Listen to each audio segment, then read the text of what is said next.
Hello and welcome to the 2020 Annual Information Meeting. Bonjour et bienvenue.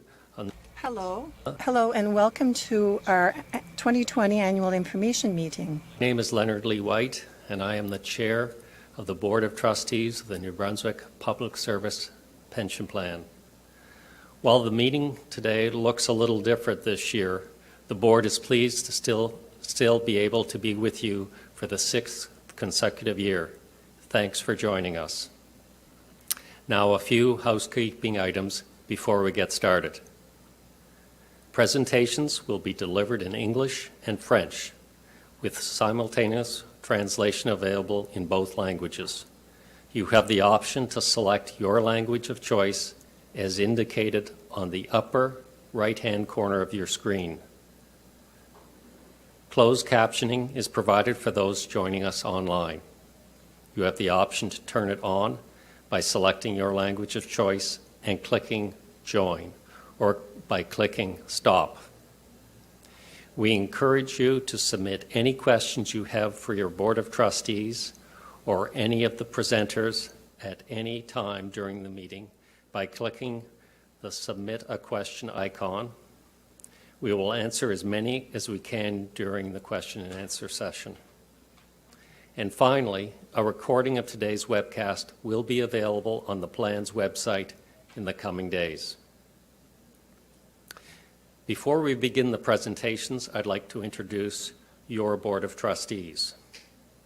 Ross Galbraith, Vice Chair of the Board and Business Manager of Local 37 of the International Brotherhood of Electrical Workers.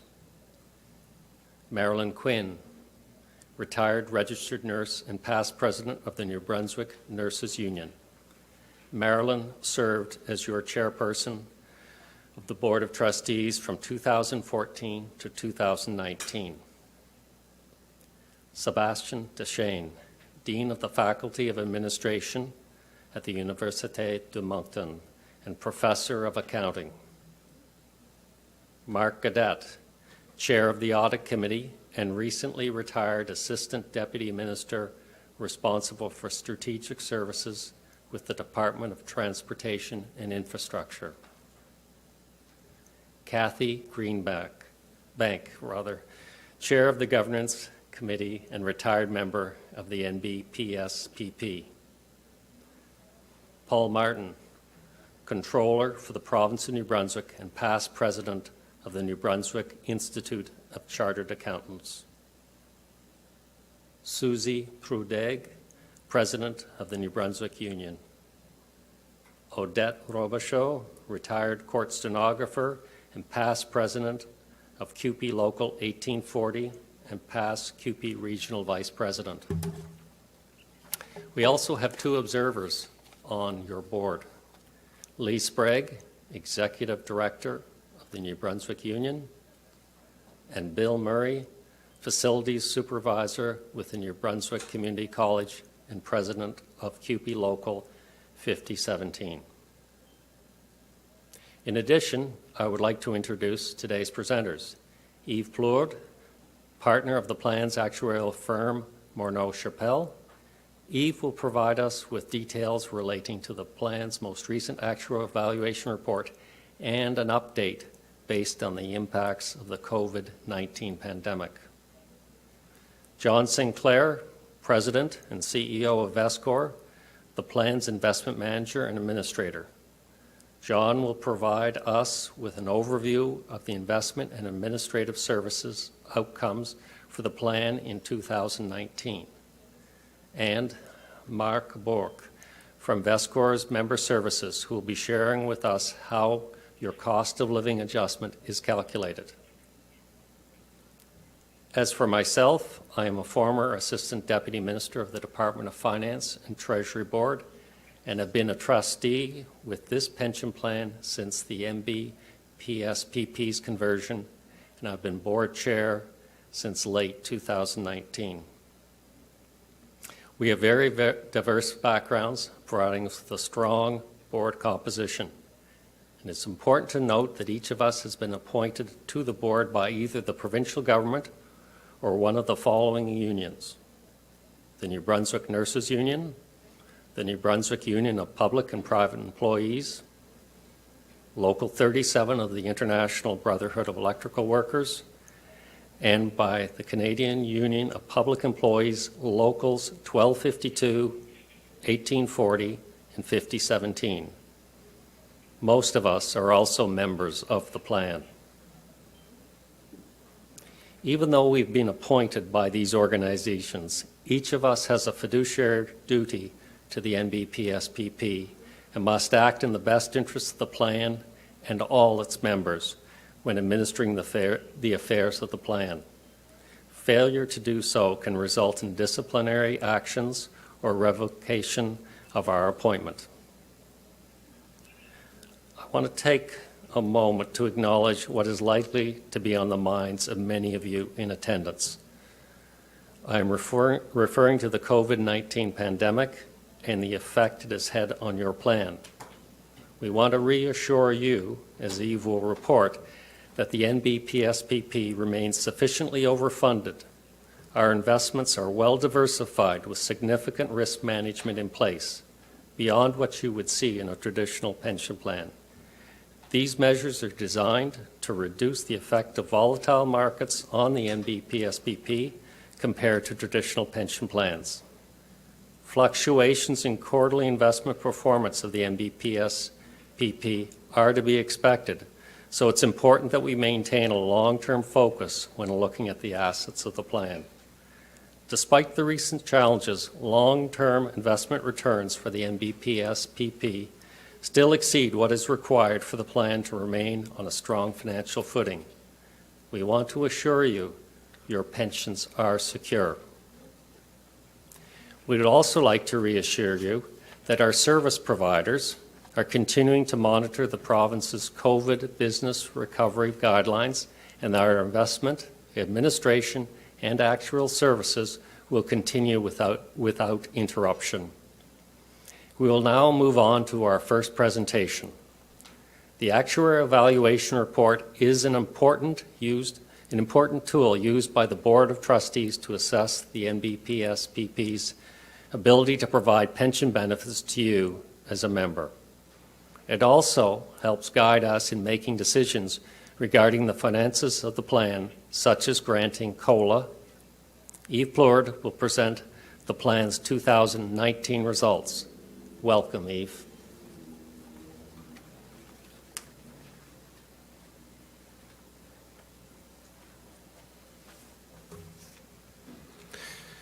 Merci beaucoup, Monsieur le Président.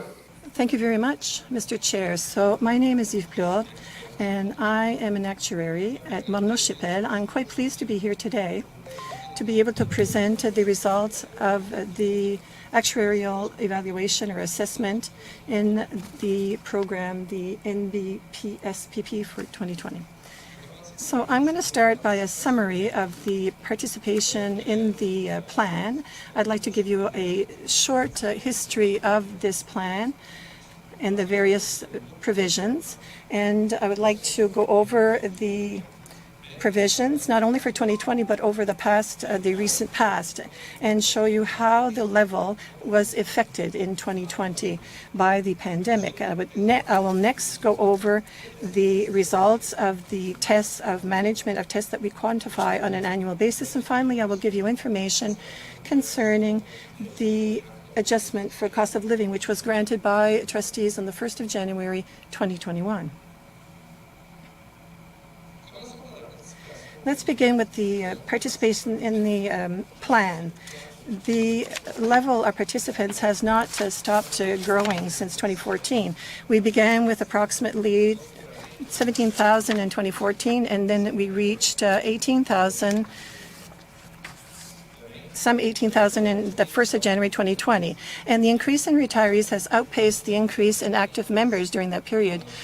And because the baby boomers in the workforce have now reached the age of retirement. So we went from 13,800 in 2014 to 17,000 on the 1st of January 2020. So the increase in retirees outpaced the increase in active members during that period, which we refer to as a maturation of the plan. This is to be expected since, given the prevalence of baby boomers in the workforce, who have now reached the age of retirement. And the plan now is prepared to accept such an inflow of retirees, and therefore this is not an area of major concern, as it was expected. A positive note for the plan here is to see that the number of active members has been increased significantly as well, providing a constant inflow of new contributors and delaying an otherwise earlier maturation of the plan.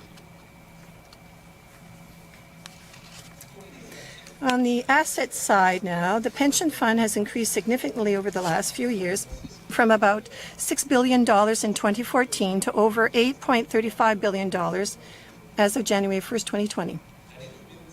The year 2019 was particularly good from an investment perspective, with an investment return of 11.65%. John will give you more information on the performance in his comments a little later.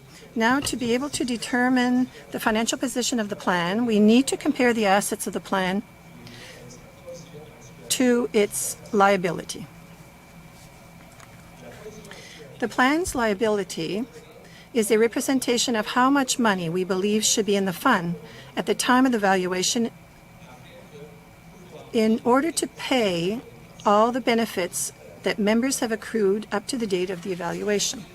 In order to calculate the liability, we need to make many assumptions about the future.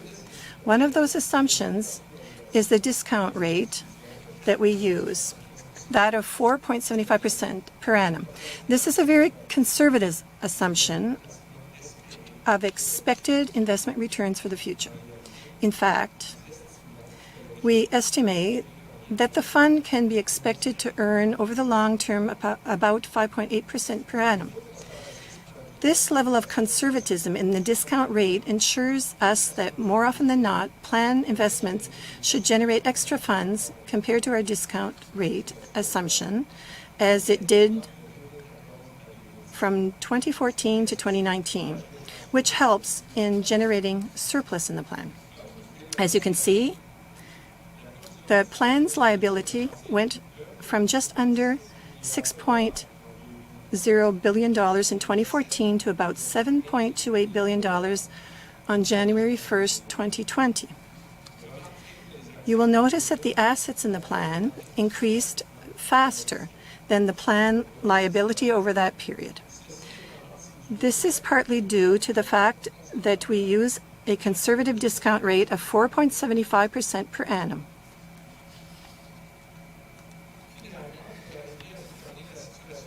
To finally determine the financial position of the plan, the trustees add to the assets the amount of contributions made to the plan in excess of the cost of the accruing benefits over the next 15 years. On January 1st, 2020, those excess contributions for the 15 years following the valuation date represent an amount of $1.2 billion, which, when added to the assets, represents total adjusted assets of over $9.5 billion. Now, when you divide the plan's adjusted assets by its liability, you obtain a funded ratio called the open group funded ratio. As you can see in this graph, this ratio has remained well above 100% over the last years, which means that we believe there are enough assets in the plan to provide for all the benefits payable for the lifetime of members and retirees. The funded ratio has in fact increased from a level of 121.5% in 2014 to 131.7% at January 1st, 2020. This means that as time goes by, your pension benefits are becoming more secure as we accumulate a bigger buffer, about 100%. You could say that the plan has been getting ready over the last 6 years to face whatever risks may lie ahead. Which brings me to the COVID-19 pandemic under which we find ourselves. As you are well aware, the World Health Organization declared a world pandemic on March 12, 2020. as a result of the pandemic, the financial markets retreated in an unprecedented manner, hitting a low at about the end of March 2020. For the first 3 months of the year 2020, the plan had investment returns of about negative 6.9%, which has reduced the funded status of the plan from 131.7% at January 1st to about 122.8% at March 31st, 2020. Even with a world pandemic, the funded status of your plan remained well above 100%. And it even remained above the level it was at in 2014. This shows the resilience of the pension plan to adverse events thrown at it. Although it is not surprising that financial markets react negatively to a pandemic, what happened after the month of March is, in my opinion, what's most remarkable. Even though we are still in the midst of this pandemic with infections rising again, an apparent second wave growing around the world, and still no vaccine in sight, the financial markets have rebounded almost as quickly as they have come down. For the period of March 31st to August 31st, 2020, the plan had investment return of over 10%, which brought the funded ratio back to about 132%, where it basically started the year before the pandemic even started. As I mentioned earlier, the plan has been basically preparing for the last 6 years to face an event like this one, and it passed the test with flying colors. We are by no means out of this pandemic, and high volatility and uncertainty is likely to remain for some time. We hope that we will not have to revisit the lows of March 2020, but if that is where the markets are going in the future, you can rest assured that your plan is ready to face the music. Let's now think about the next 20 years. You can see that we expect that the funded ratio will hit over 146% in 20 years from now. This projection, which reveals that the ratio is expected to increase over time, reassures me that the design of the plan is such that chances of success in the future are on our side. The road will be bumpy, and 2020 was the perfect example of this bumpiness. But we now know that the plan is very resilient and that the margins built within the plan to absorb such shocks work.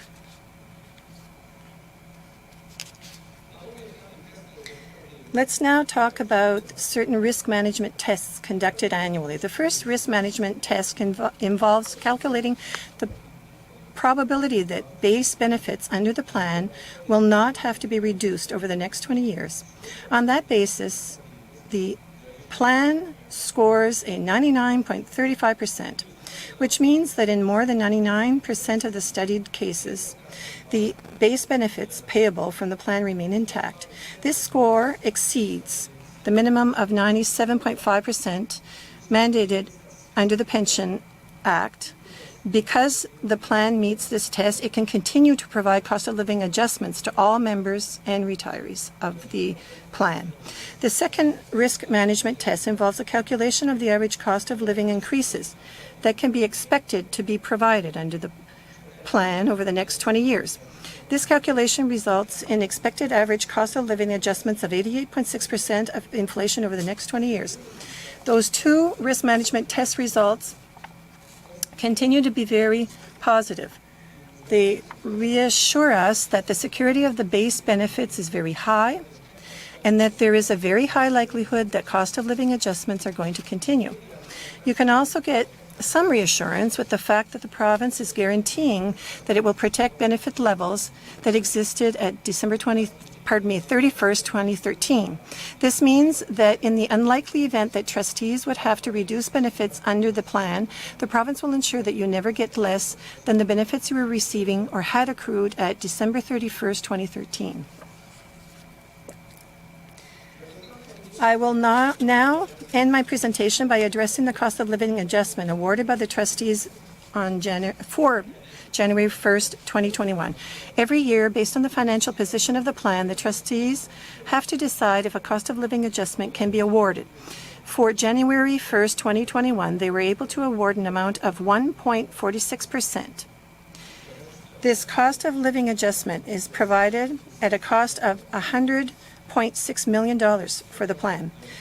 Our next speaker will talk more about how the COLA is calculated.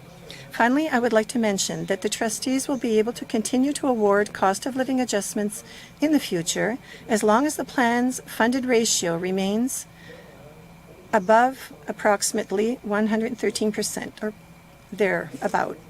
Even at the bottom of the financial market downturn at the end of March 2020, the funded ratio only fell to 122.8%. This shows you that the cost of living adjustment for January 1st, 2021 was never really in jeopardy, even during the depths of the financial market downturn that we went through so far. I do hope that you found the information provided interesting and useful, and that it provided you with a better understanding of how resilient your plan is in the face of adversity. Thank you for your attention. I will be available for the question period. Thank you.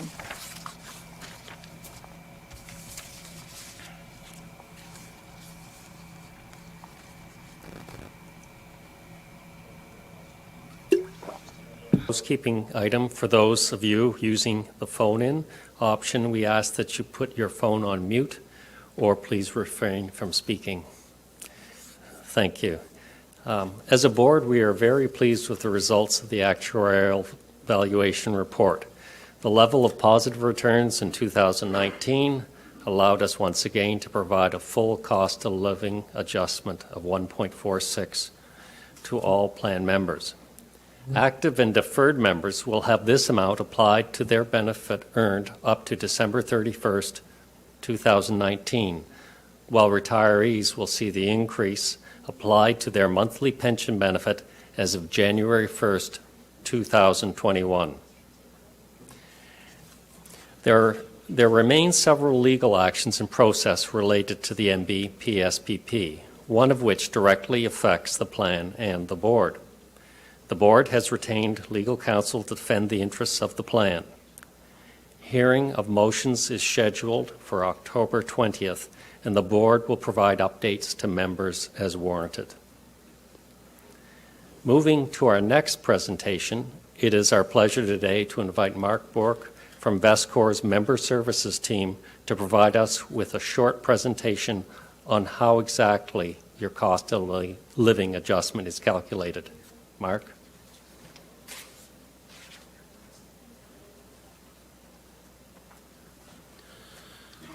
Thank you, Mr. President. Each year, the New Brunswick Public Service Pension Plan Board of Trustees reviews the plan's funding level and determines whether a cost of living adjustment, or COLA, can be provided to plan members.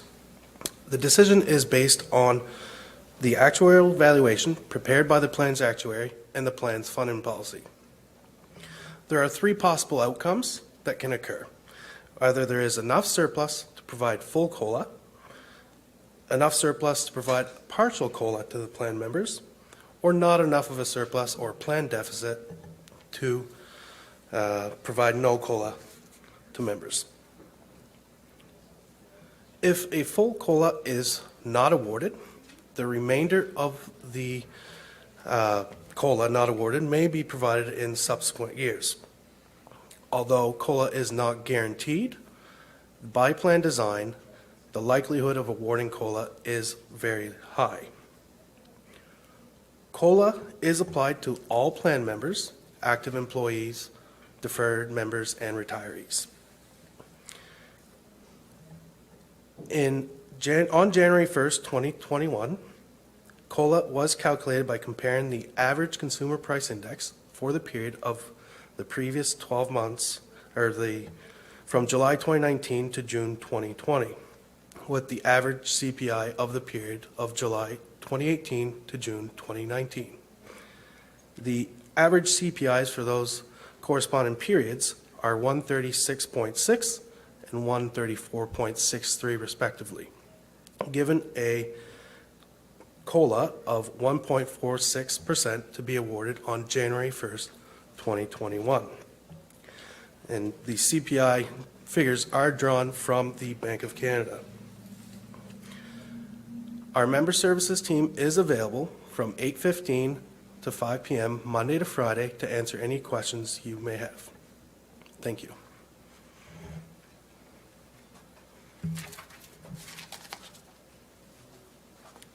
Thank you very much, Mark. Joining us now is John Sinclair, President and CEO of Vestcor, the plan's investment manager and the administration services provider. John will provide us with a summary of the plan's 2019 results. John.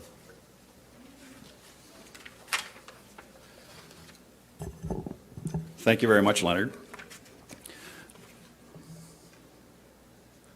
Before jumping right into the results for 2019, I thought I would take a few minutes just to review who exactly Vestcor is and what we do. Vestcor provides, as was mentioned earlier, both the investment management and plan administration services for the public service plan. We're a private entity that is independent and is jointly owned between your pension plan and the New Brunswick Teachers' Pension Plan.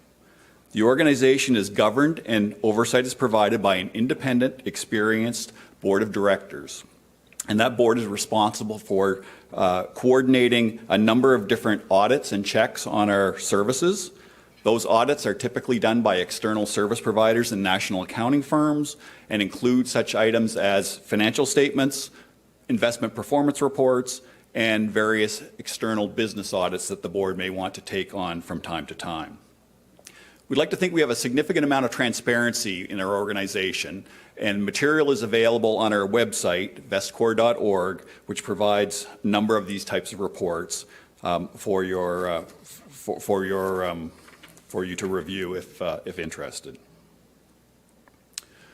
With respect to the advantages of the Vestcor organization, as mentioned earlier, we do have an independent board of directors whose full fiduciary duty is to look after the best interests of the clients we serve, such as your pension plan.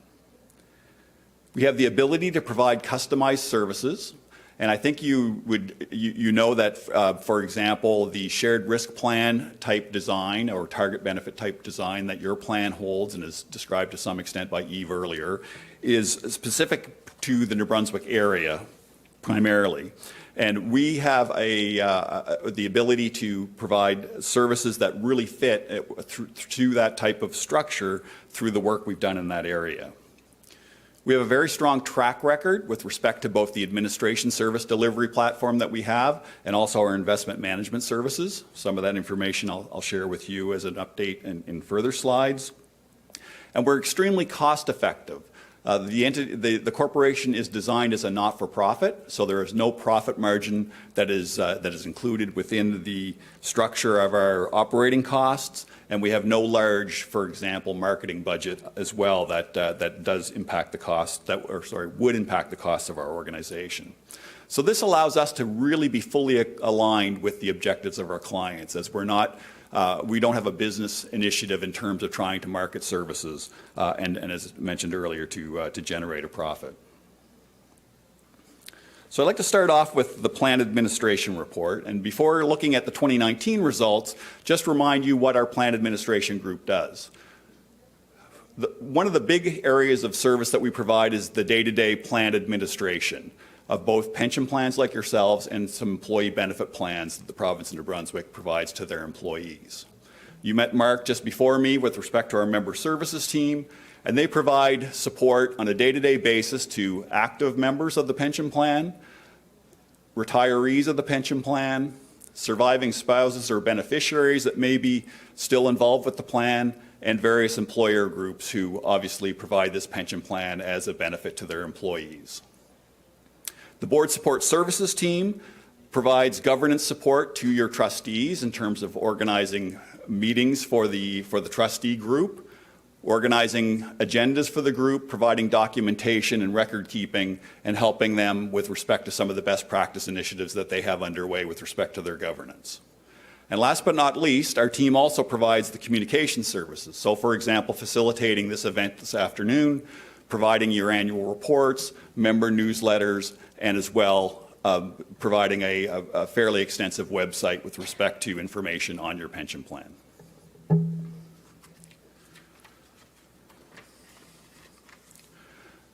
So as mentioned earlier, our organization is very cost effective, and that includes the administration services. We have an update and a further slide as to how cost effective we were in 2019. We also do an extensive amount of survey activity for clients that we provide services to. Many of you out there who would have talked to or received a service from a member services team should have received a survey in which you could actually score your client satisfaction and provide additional comments that we then internalize to make our services better. As I mentioned earlier, we also have a comprehensive website that provides a significant amount of information with respect to your pension plan and helpful tools such as a pension estimate calculator to allow active members to run various scenarios around potential scenarios they may be looking for with respect to their own retirement. Finally, and as we would have, for those of you who would have participated in this meeting last year, we kicked off an important system modernization effort at the end of last year and started to implement it early this year, which we expect will lead to significant future cost savings, more timely service to members and employers, and provide increased security and reliability with respect to the IT infrastructure that we use. So with respect to 2019, from a cost perspective and a cost per member perspective, your plan was the second lowest at a cost of $93 per member versus a national peer group of public sector pension plans that we provide information and share information with.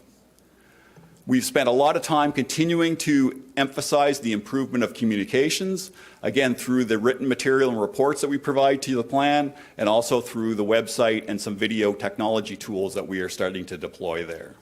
And as mentioned earlier, we've continued to gauge member satisfaction. And this chart here shows exactly how that satisfaction was scored during the year. You can see that overall the satisfaction rate was high from members who used our member services facilities. And as well, on the right-hand side is an outline of the key performance indicators for various processes that we conduct for our plan members. Again, a number of them significantly exceeding what those KPIs are. As you can see from the footnote in the bottom left, we have additional information that is provided with respect to, first of all, the annual report that's on your website, but also when we post these slides to the meeting site for this meeting, we have a couple of additional slides in an appendix that will disclose some of this information further. So moving from administration to investment management, again, a recap of what exactly we do for your pension plan. So we advise your trustee group here this afternoon on helping them set up the investment policy that they think will provide the long-term returns necessary to continue to fund your pension plan. And once that investment policy has been determined, we actually deliver on the investment services of investing the assets in your plan to deliver on that promise. As Yves pointed out in his actuarial review, there are also stringent risk management tests that must be made. He referred to a primary and secondary goal. And in setting out the investment policy, we need to make sure that the plan will be able to satisfy those goals going forward. We'd like to think that the portfolio is designed in three sort of ways outlined here in following bullets. First of all, to avoid, to the best of our ability, undue investment risk and investment market volatility over shorter time periods. And Yves, again, provided a little bit of a case study as to how that has worked out so far during the life of the plan. In addition to that, we look to use our investment staff to try to create excess investment returns above and beyond the investment policy rate to, again, help provide an additional level of funding to the plan. And we have a target, try to target that and measure that over 4-year periods. So let's have a look at 2019, and as Yves again mentioned earlier, it was a very strong year for investment returns. You may remember back in 2018, we would have talked about how your plan had returned 1.75%, which when you look at it over the periods shown here was a relatively lower return. But if you remember, 2018 actually was a very tough investment market, particularly at the end of the year where markets dropped precipitously. And most defined benefit pension plans were actually negative for the year. 2019, on the other hand, was a very strong year in financial markets. And as pointed out here, we generated 11.65% for the portfolio, and the amount of value above and beyond your investment policy was about 0.5%, as indicated in this slide. Now, a couple of ways to look at what that 0.5% means. First of all, when you look at that on this slide, it looks like a very small sliver of the overall return. However, when you apply that percentage against the assets under management, that works out to about $30 million of extra return that was generated for the plan during the year.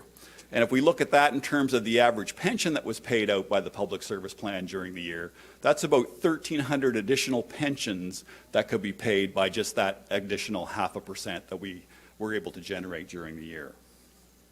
Let's look at these returns over a longer term time period. And here if you look really closely, you can see there is a shaded line, which is the return of your fund for 2019 and over various time periods out into the future. So the first thing we want to look at is how has your fund done versus the return that's required. And one of the returns that's required from the actuarial perspective is a 4.75% annual return per year to fund the benefits that have been granted to date.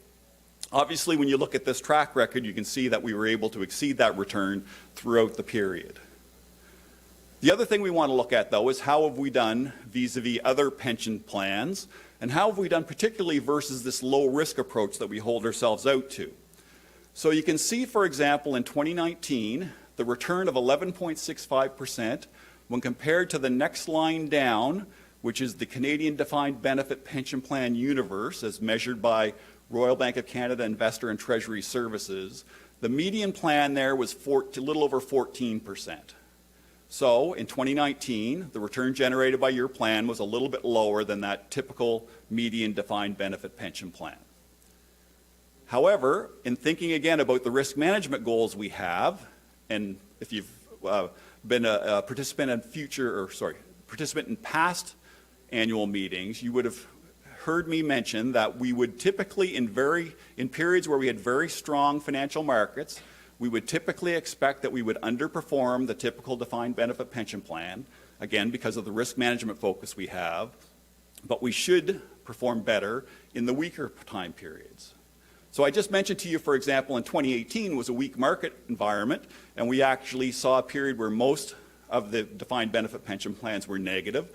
I think the median plan return was minus 0.7% in 2018. And remember, I showed that we had a return of 1.75%. So we did better in the weaker market environment like we expect. But to be able to do that, we do expect that we'll probably do a little bit, we'll underperform to some extent in stronger market environments, which we did in 2019. As importantly, looking at the 2-year number here, though, where we take in the weak period of 2018 and the strong period of 2019, you can see that your plan actually did better than that median manager return, 6.58 versus 6.3. So again, validation about the low-risk type approach that we're deploying here. The other thing in the footnotes is to mention is that these returns are presented as on a gross basis, so they don't include investment management expenses. And as I mentioned earlier, we have a very cost-effective management style, which studies indicate are as much as 0.3% lower than other external type investment managers. And again, we can quantify what that means. In terms of that 0.3% per year, that works out to about 1,000 extra pensions that we can pay by having lower investment management expenses. And another way to look at it is thinking about how important that is over the long term, and pensions, remember, are long-term investment objectives, because what happens is employees and employers contribute to plans annually through their work life, and that work life can be 30 or 35 years. So if we're going to save about 0.3% every year, when we do a future value calculation, we can end up with approximately 15% more in assets when it comes time to retire. So a very significant, what looks like a very small number in a one-year window becomes a very significant number over the long term. And then I wanted to include this slide just to show you again how well diversified your investment program is. And again, this really is tied to the investment policy that's been developed and approved by your board to be able to meet the long-term investment objectives of the plan. And you can see here there's a very strong mix of well-diversified fixed income investments, private investments, equity investments, both from a typical market equity type perspective and a low volatility equity strategy, and as well a absolute return strategy that we've developed in-house that we have put in place to hopefully not correlate with typical market events. So that recaps 2019, and again, there's lots of additional information within your annual report breaking down various attributions and returns at the various asset class level. But I'm sure people are interested in an update of where we are at this point in 2020. So 2020 started off as a great year. Financial markets continued to strengthen on the back of those strong results in 2019, and the implementation of our new pension system was up and running. And you may have noticed, for example, particularly for retirees, those who were receiving a payment check or a EFT advice, that had changed from sort of the standard province of New Brunswick type of document to a VESCOR type document. So the implementation of that payroll system went very, very well. But as we all know, we were all challenged by the COVID environment in late February into March. And as Eve mentioned, financial markets were significantly negatively impacted in February and March. Now, as he pointed out, the return that we had experienced at that time was a high negative single-digit return. If we compare that to many other pension plans, again, thinking about our low-risk approach, it was much better than many of those other plans had experienced. But more importantly, when we look at where we sat at mid-year, and we'll have an update out shortly with respect to your mid-year newsletter, the total return of the plan was 0.12%. And that was on the back of a strong rebound in financial markets and the confidence we had in being able to provide the liquidity necessary to pay pensions out during that whole time period. As importantly, we're at a positive return at mid-year, but again, putting our long-term hat on, and as pointed out here, the long-term annualized return since the plan was transitioned to a shared risk plan in 2014 remains at about 6.47%. Again, well in advance of that 4.75% discount rate. The COVID challenge as well impacted our administration system implementation. So both our own internal organization, the reliance on information and input from employer groups, and as well the IT resources that we were using for this system's implementation had all been impacted, obviously, like everybody else had been through the COVID period. So we needed to focus on prioritizing the ability for us to continue to provide critical services, and that's caused some delays in some areas. One of the ones is with respect to pension statements that active members are receiving. You probably would have noticed that the pension statements that we typically send out prior to the summer have been delayed somewhat, and we expect that they will be delivered, however, by near the end of the month, in line with the Pension Benefits Act requirements. So one of the things that we are working very closely on getting done. But again, the focus has been on critical resources. It was mentioned earlier, and I think Leonard mentioned it in the introduction, we have been very focused through this whole COVID episode on making sure that we can continue to provide services on the administration and the investment side for our clients. Thankfully, we had a very detailed business continuity plan in place that we were able to enact early in March, where we were able to take our workforce, make sure everybody was safe and secure, and redeploy them into one of three different methods. We had a small group that remained in the office. We deployed another small group to a business recovery site that we have fully access to here in the Fredericton area, and we were able to have a number of staff redeployed home through the technological abilities that we have. And to date, we've been able to, again, provide critical services, both on the admin and the investment side, since this pandemic first took place. So I believe that wraps up what I had to share. And as mentioned earlier, obviously there's the ability to ask questions in this session or to provide them online, and we look forward to following up on that. Thank you. Thank you very much, John. I am now pleased to welcome Susie Prudeg to monitor our question and answer period. Susie?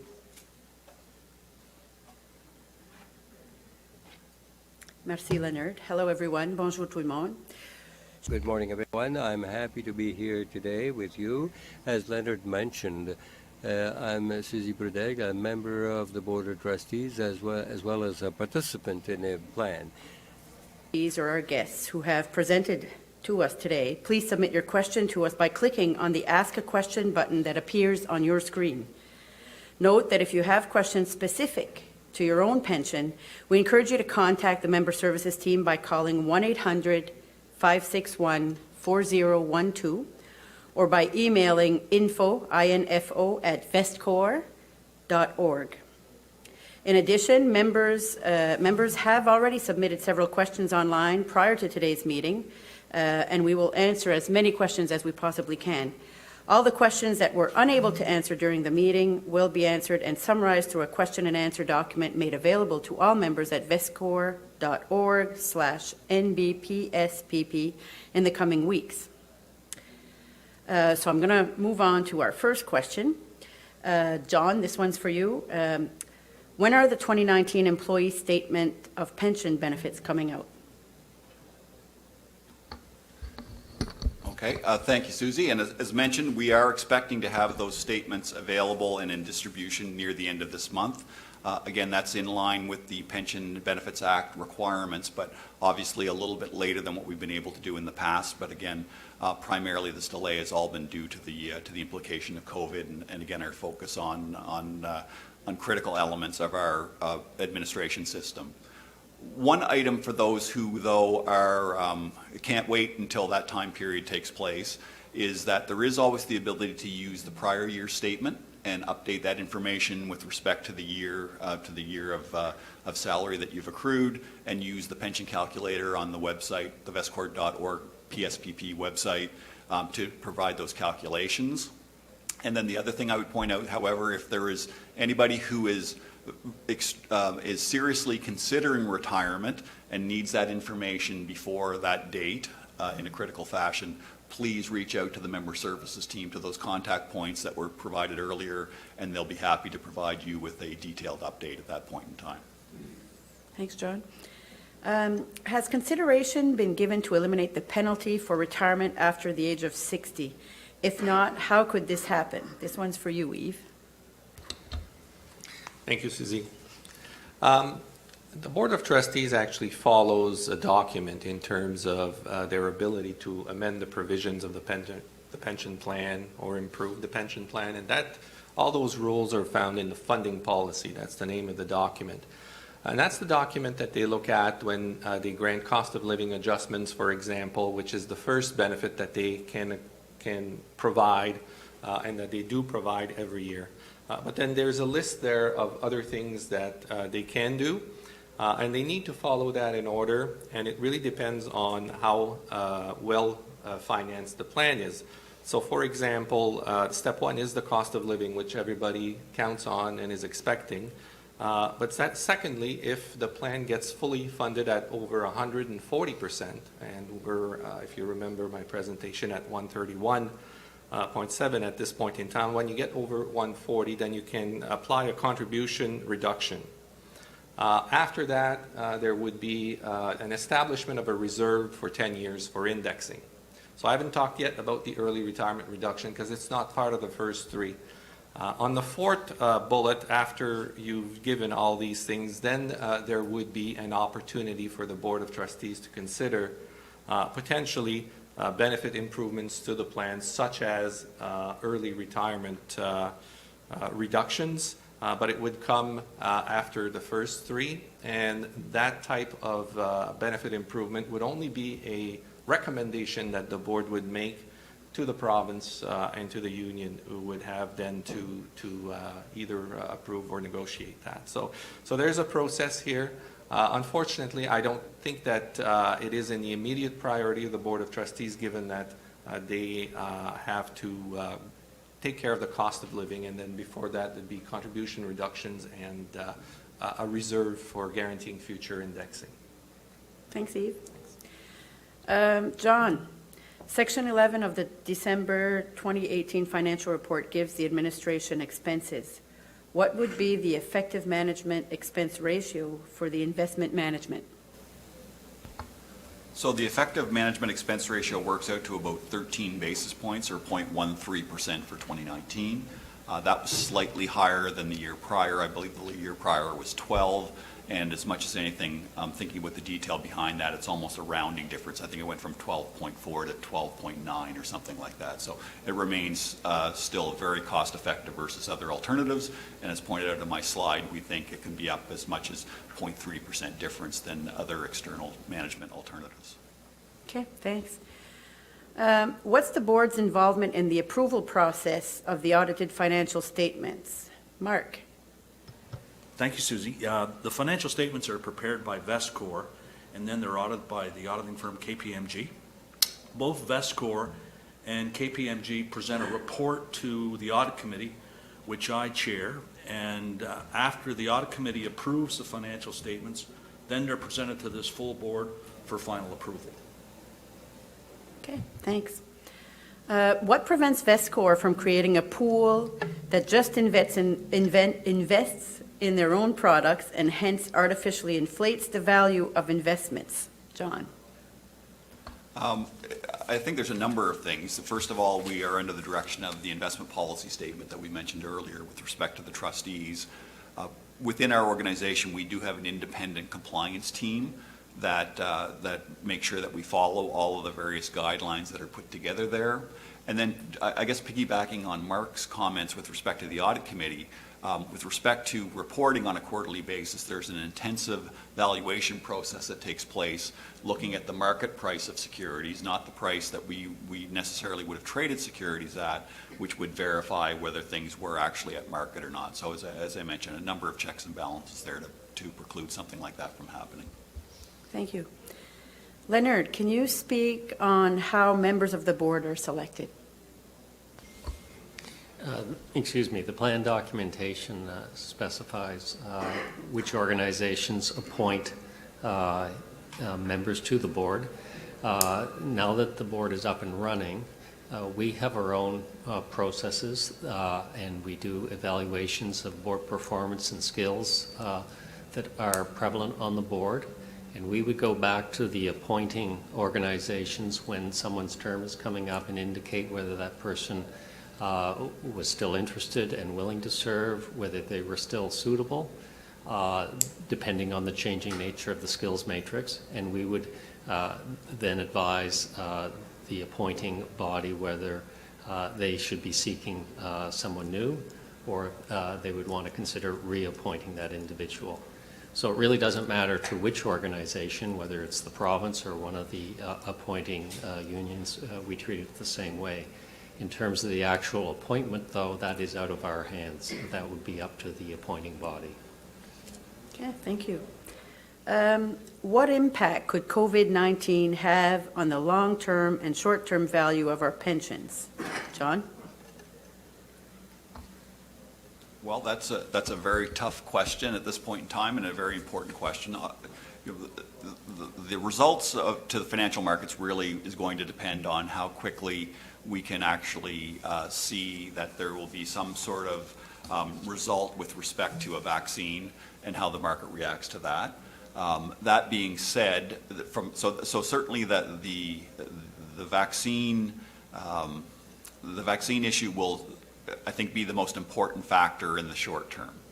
That being said, remember, we are a very long-term investor. We have a focus on a very diversified investment policy. And the other piece to think about is that for those who follow central bank activity very closely, all of the central banks around the world, including the Bank of Canada, have been very accommodative in terms of providing very low interest rates and additional stimulus to help make sure that investment markets stay very liquid and that companies have capital available to invest and continue to conduct their business. And therefore, over the medium to longer term, we certainly would expect that we'd be able to continue to generate returns necessary that's required for this plan as laid out in the investment policy. Okay, thank you, John. Kathy, in this time of pandemic and risk management being on top of mind, has the board done any work on risk management? Thank you. Managing risk is a key responsibility of the Board of Trustees, and an ability to manage risk is fundamental to the success of a pension board. An enterprise risk management framework was developed and put in place in 2018. Prior to that, risk management oversight was focused on the funding policy, taking into consideration the asset mix, performance, and rates of return on the fund, amongst other items. The ERMF Enterprise Risk Management Framework identifies and defines risks, assigns responsibility for managing each risk, and determines how to control and monitor the risk. The risk for the New Brunswick Public Service Pension Plan are categorized into 5 areas: board effectiveness, plan design and funding, investment policy, communications, and agency risk. So what I'd like to do is to say, let's take a look at one of these risks and how we look at it. So the risk is that asset mix is suboptimal and does not achieve the funding policy's risk management test. This falls under the category investment policy and is the responsibility of the board. So the measures and controls in place are that an annual funding policy risk management test is taken, which Eve presented today, and it was completed in June by Morneau Chappelle and presented to us. We review the quarterly investment report performance. The board has a meeting later this week. We will go through the Q2 results in great detail. We also, from time to time, have an asset liability model study, which outlines alternative asset mix choices that we could apply. This is a comprehensive report and was last done by Morneau Chappelle in May of 2018. Our ERMF is a working document, and as risks are identified, they will be incorporated. I'll give you a couple of examples of how that worked. One of the items was, what would we do with a data breach, or considering a data breaches, which fall under the category of agency risk, as the management of our plan and the payments to pensioners have been outsourced. What we did was we added that our service providers report annually to us on their cybersecurity controls. As Leonard talked earlier, when COVID-19 hit the financial markets, the Governance Committee requested an update from VESCOR on how the plan could be affected. That was February 29th. This was followed up by the board meeting of March 18th with a further update from VESCOR and Morneau Chappelle outlining how the then negative returns would affect our portfolio and therefore our risk management tests. An estimate of the open group funded ratio, which Eve presented today, was provided, along with assurance that the diversification of the portfolio provided downside protection for our plan. So what you can, from this presentation, what you can see is risk management is central to our board oversight. Items are set out to control and monitor risks. They are incorporated in our regular board and committee meetings. And I hope this provides a good overview of our risk management system. Thank you, Kathy. How did this plan perform in the last 4 years in the Royal Bank of Canada Investor and Treasury Services Survey? John. Okay, I think I'll just revert back to the slides that I had provided.